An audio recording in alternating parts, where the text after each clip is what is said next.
I just don't have time to take care of myself. It's just too much work anyway. And with all the caregiving responsibilities, I am lucky if I have time to go to the bathroom. Have you had a similar thought to this? Have you heard yourself saying these things to yourself?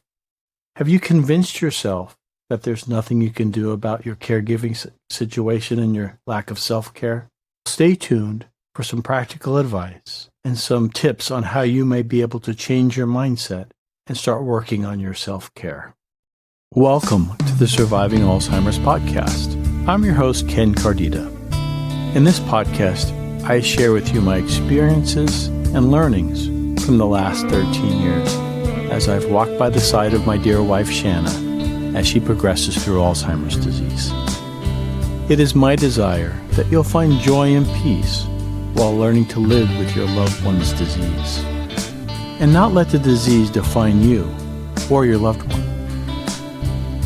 The Surviving Alzheimer's podcast is brought to you by Ascending Minds, LLC.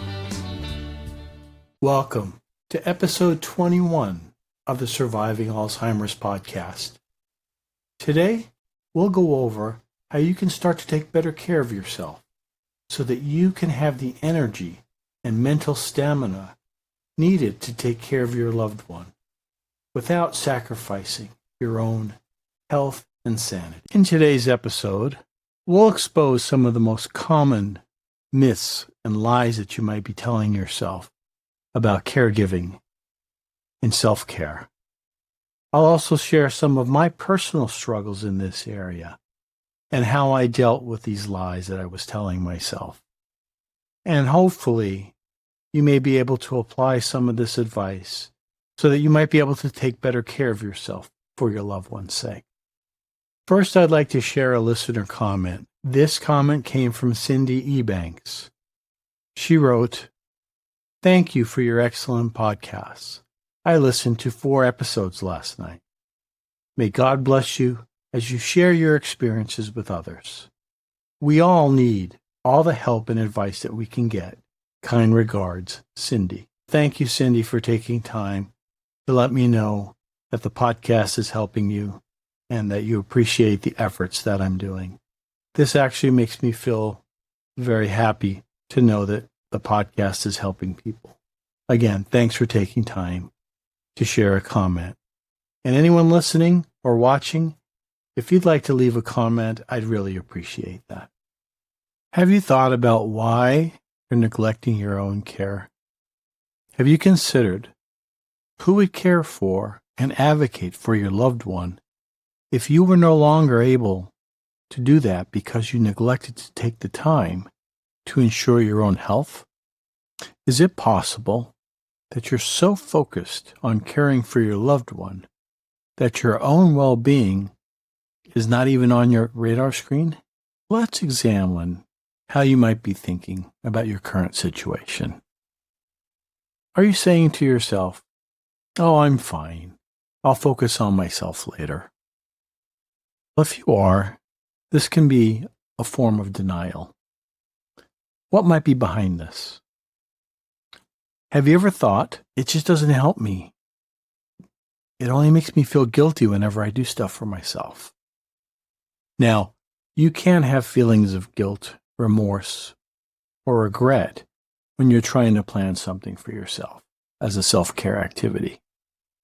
Oftentimes, you might feel pressured to get the most out of that activity because you have to plan it and you're planning it as a way to relax, and you don't get much of an opportunity to do that. So you're trying to get everything you can out of it. So you may even overplan it. Now, my experience with this was when I would do stuff for myself, I would have this thought: how can I feel good when I'm doing this activity when I'm worried about my loved one? And this can become a form of what's called survivor's guilt. And I felt this early on. I also felt it extremely intense after moving Shanna to memory care. As I had more time on my hands and I would do things that I'd been wanting to do for a long time, I just felt guilty doing it. I kept saying to myself, "I'm doing this for me. I should be visiting Shanna." It was really tough. In fact, the very first couple of days that I planned not to visit my wife, I felt extremely guilty about this. If you finally come to the point and realize that yes, you need to take some time to take care of yourself, what might be blocking you?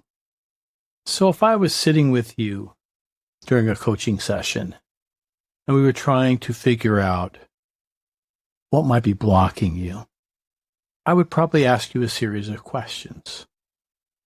The first question I might ask you is, what would you like to do for your self-care activity? I'd ask, and then you would tell me some of the things that you have on your mind. And then I would ask, what do you need to have in place to go do that activity? Now, if you're listening, just take a moment and answer these questions.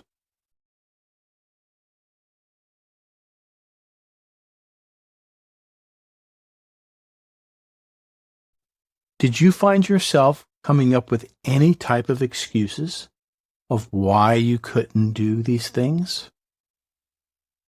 If you did, what do you feel is stopping you? Could it be lack of support? Lack of resources? This could be true at times. What I would invite you to do if we were having a coaching session is I would invite you to get into solution space and start out small. Because any of these things that popped up for excuses are really the things that are blocking you. For example, you might say to yourself, I can't get away for an hour because there's no one I can leave with my loved one. There's two things that you can work on there. It doesn't have to be an hour. It could only be for 15 minutes. And even if you still needed someone to watch your loved one, you can always find someone that will come over for 15 minutes if you try hard enough. Before I go over my recommendation of how you might go about scheduling and accomplishing some self-care activities, I would like you first to establish some reasonable expectations for yourself. Your self-care activity needs to provide you with two things: a sense of accomplishment and or a sense of pleasure. If you focus on that, you will feel a sense of progress as you do these activities, and your stress will start to fade away a little bit. Now, to gain a sense of accomplishment, you might make a small list of tasks that you have been meaning to get around to doing but have just been putting off. Keep this list really small because you do not want to feel overwhelmed by creating a huge list. Now, you can always add things to your list once you start taking a few of them off as you do them. For now, just focus on what would give you the most sense of accomplishment once they're done. These can be ordinary things, like just getting around to paying the bills, or taking a small area of your home and reorganizing it. Now, regarding these things that give us a sense of pleasure, these can be activities that help you just enjoy yourself, feel calm, or get energized. For example, take a bike ride, go on a walk, do some gardening, try and do some meditation, get together with some friends, or just taking a short nap. Remember, and this is very important, if you're not really interested in an activity, then it's not considered self-care. If it's just something you're doing to pass the time, it's not going to give you that sense of pleasure. Now, one more obstacle to mention, and I think it's important to understand, as we're doing our self-care activities, when you start doing them, you may not feel really good about it right away. That's probably those guilt feelings, or you're just not used to being able to do that. Now, as you make self-care a priority, it's normal to feel frustrated because sometimes things aren't always going to work out like you planned, or you may have feelings of, this is just useless. I just don't have the time. It's just not working. Now, this is a normal part of change. You need to reprogram your thinking around self-care and rid yourself of the guilt that embraces this process as you change. As you do these small things, some of these feelings will eventually decrease as you practice your self-care. Remember that small, consistent changes will add up over time. As you work on this, and as the days turn into weeks, and the weeks then turn into months, you will be amazed at how much better you are feeling once you're both taking care of yourself and taking action. You'll be amazed at how much better you are feeling once you are both thinking and taking action to take care of yourself. You'll also see that your attitude towards caregiving will improve. And don't be surprised if your loved one has a more positive reaction to the new, calmer, more relaxed, and healthier you. Now let's take a look at how you may get started in all of this.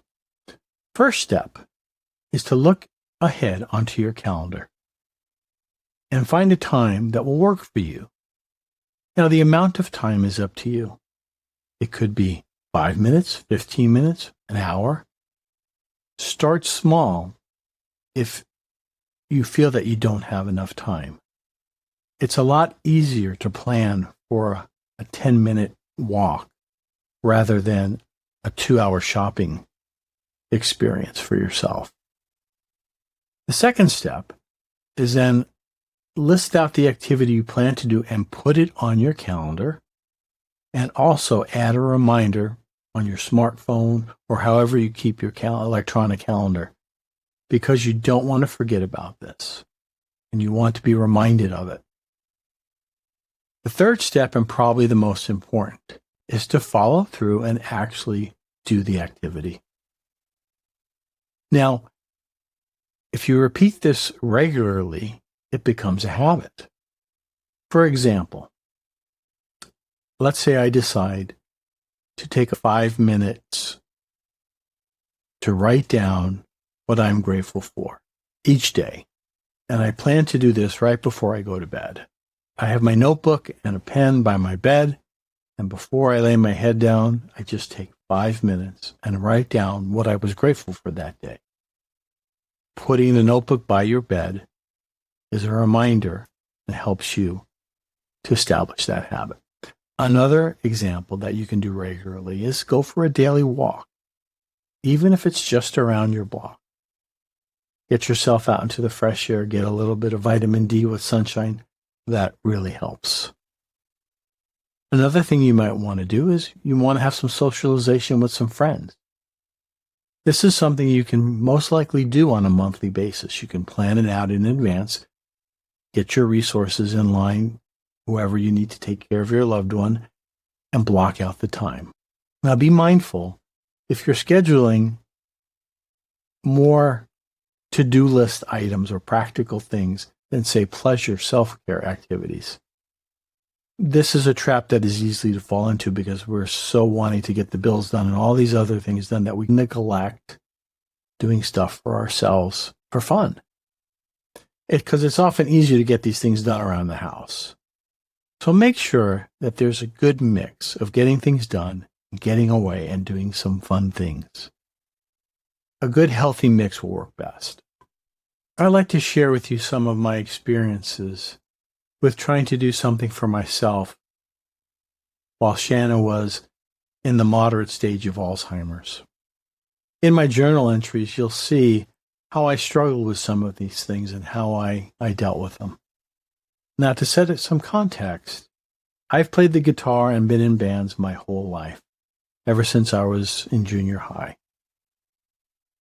It actually played a big part in how Shanna and I met. I was playing in a band in New York when she came out to be a live-in nanny for a summer, and that's how we met. And so playing in a band has always been a part of our relationship. Now, along the way, we had children, got married, and all that good stuff, and I would make changes and adjustments, and there were periods of years where I didn't play in a band, and there were periods of years that I did. And when I finally retired about 6 years ago, I decided that I would do it again. I had some extra time. And I was taking care of Shanna when all this went on in the very beginning of my full-time caregiving stages.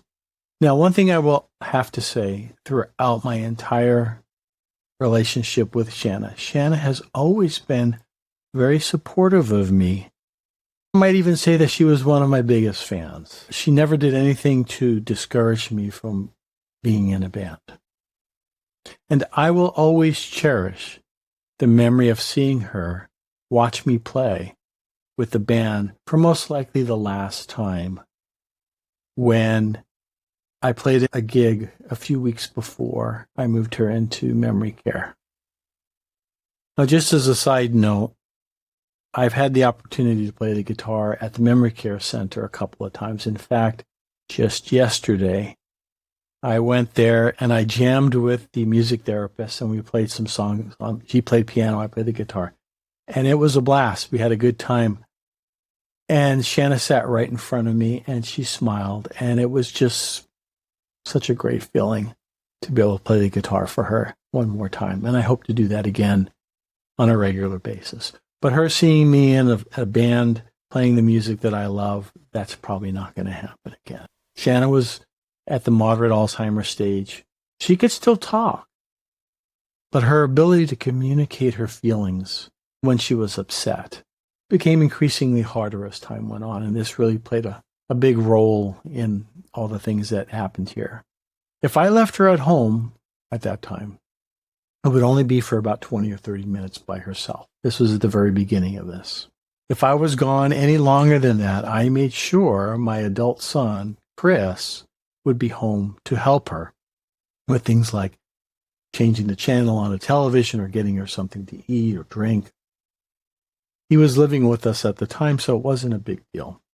And most of my band practices were always in the evenings. So here's some of the journal entries. So this journal entry comes from February the 6th in 2020. Last night was band practice, and I was gone for about 4 hours. As I left, I suspected something was mildly upsetting her. She was giving me that I'm asleep thing that she does sometimes when I went in to say goodbye. When I got home 4 hours later, all looked okay, but then I realized she was upset. After I was able to validate her feelings and empathize with her, she attempted to tell me what was wrong.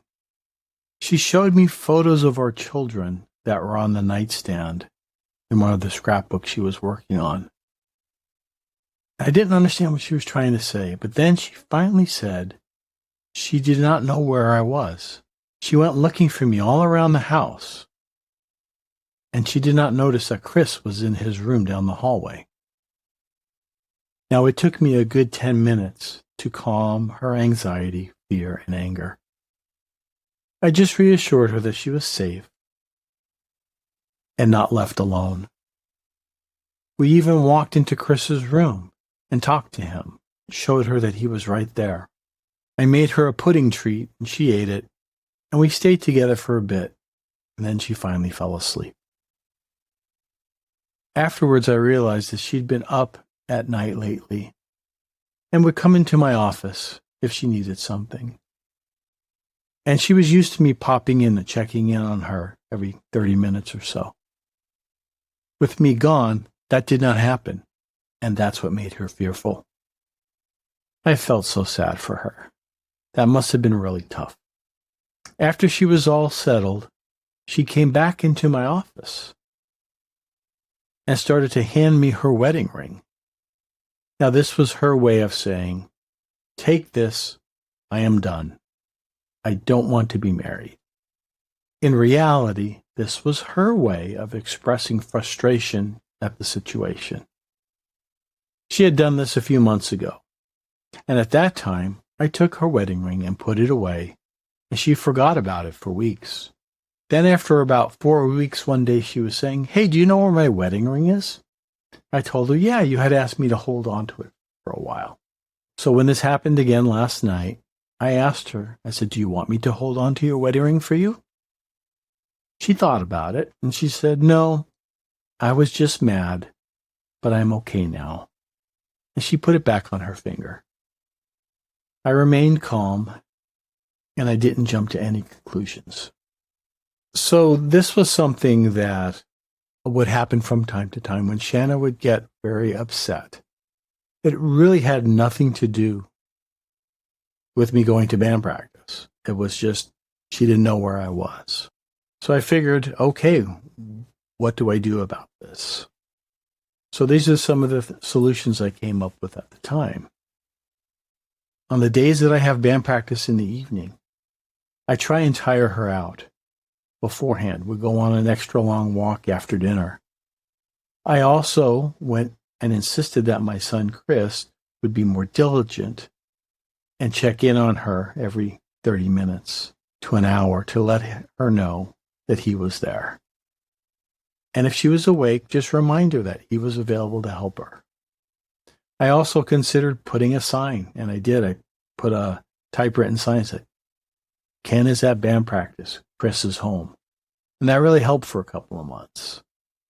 The next entry comes from a few months later, June of 2020. Here's what I wrote. Great last couple of days. Shanna has not resisted my help in any way. She's been happy and very supportive as I've started playing hockey and going to band practice again. She still gets tired and is sleeping quite a bit. I am adjusting to her new normal. I am not bugging her as much. I'm leaving her to have some alone time. She seems happy when we are working things out together. I can feel my stress level going down. It's great when things go smoothly. Life isn't too bad after all. We just spent some time together and go through each day. I just wanted to make a note of a couple of really happy days, just to remind me that things go up and down, and when it's going smooth, things can be very tolerable. That's an example in my journal of writing something very positive. Oftentimes in the beginning of writing the journal, all I record were the difficult times. But I wrote that entry in there to remind me that things can go good at times and be grateful for them. Let's jump a few months down the road. Now we're in September. Here's what the journal says. The last 4 days have been really good. Maybe one small bout with Shanna being upset. Today it was over a bad memory from last week.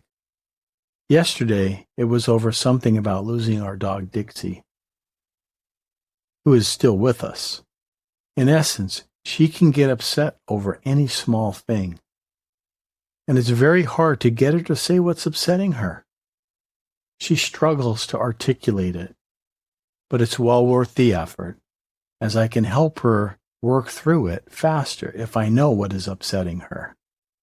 The key thing is that I stay calm, supportive, and always validate her feelings, no matter how real or imagined the circumstances are. Also, I can even be sorry for things that I may or may not have done.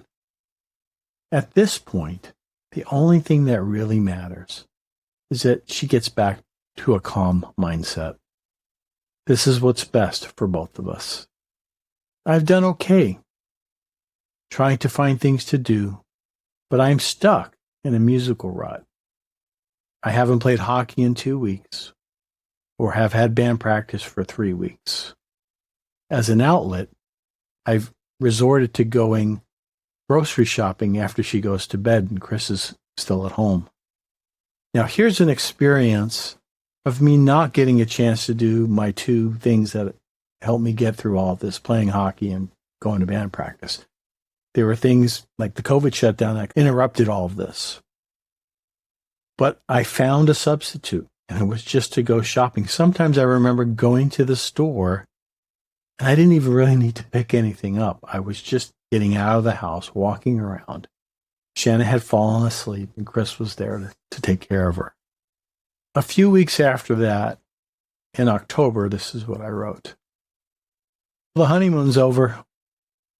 After going to bed an hour ago, Shanna came back into my office saying that I did not love her.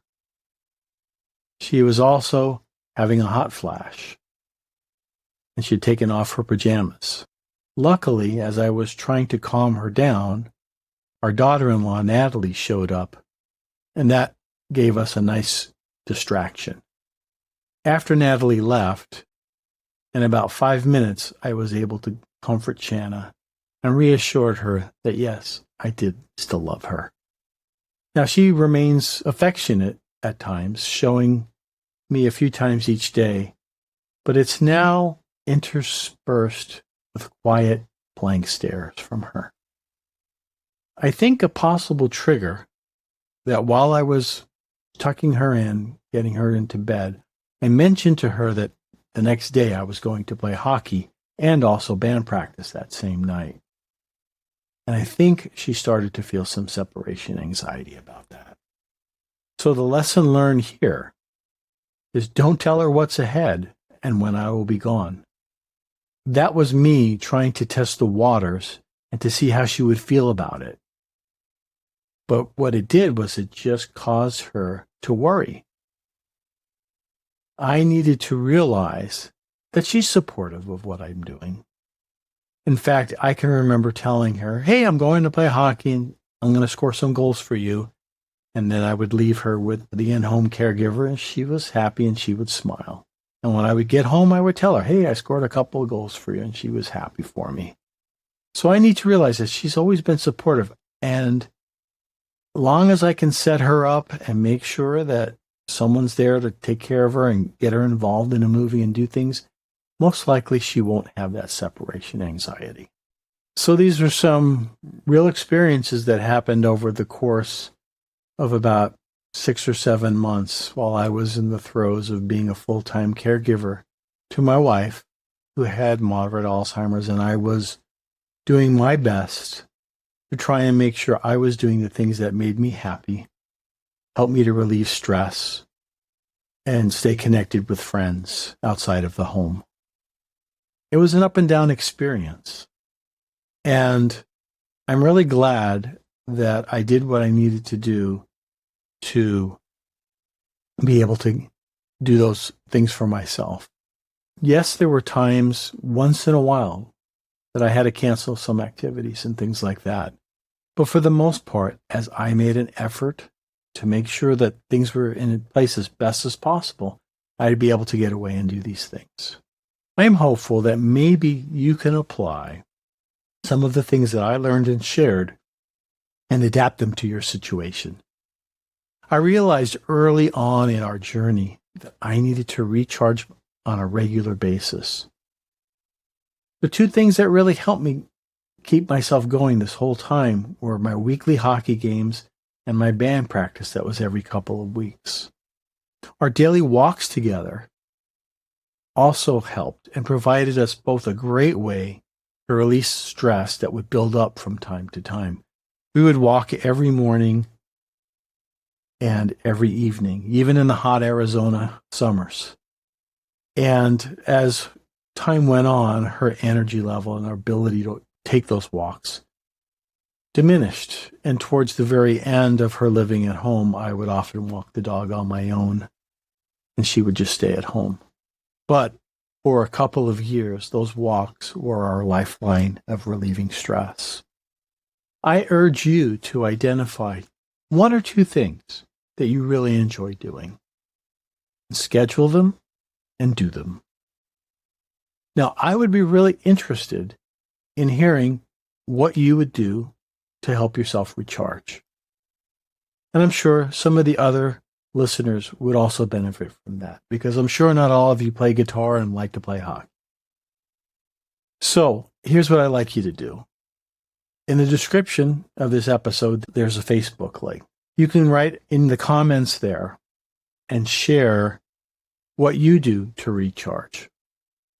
You never know, you may inspire another caregiver with some of your great ideas. Thanks for watching an episode of the Surviving Alzheimer's podcast. If you're new to this podcast, I recommend that you watch the first 13 episodes in order. That way you can learn about our backstory. This will make understanding later episodes much easier. To help you with this, I've created a playlist. It's called Surviving Alzheimer's Podcast in order. That way you can listen to all the episodes in the order that they were created. The mission of the Surviving Alzheimer's Podcast is to educate and inspire caregivers, family, and friends who are on their own unique journey down dementia road with their loved ones. I would really appreciate it if you could share this episode to anyone who you feel would benefit from it. Additional ways for you to help us reach others are to hit the like button for this video, subscribe to the channel, and click the bell to be notified of new episodes. All of these actions will encourage the YouTube algorithm to share this episode and podcast to other potential viewers.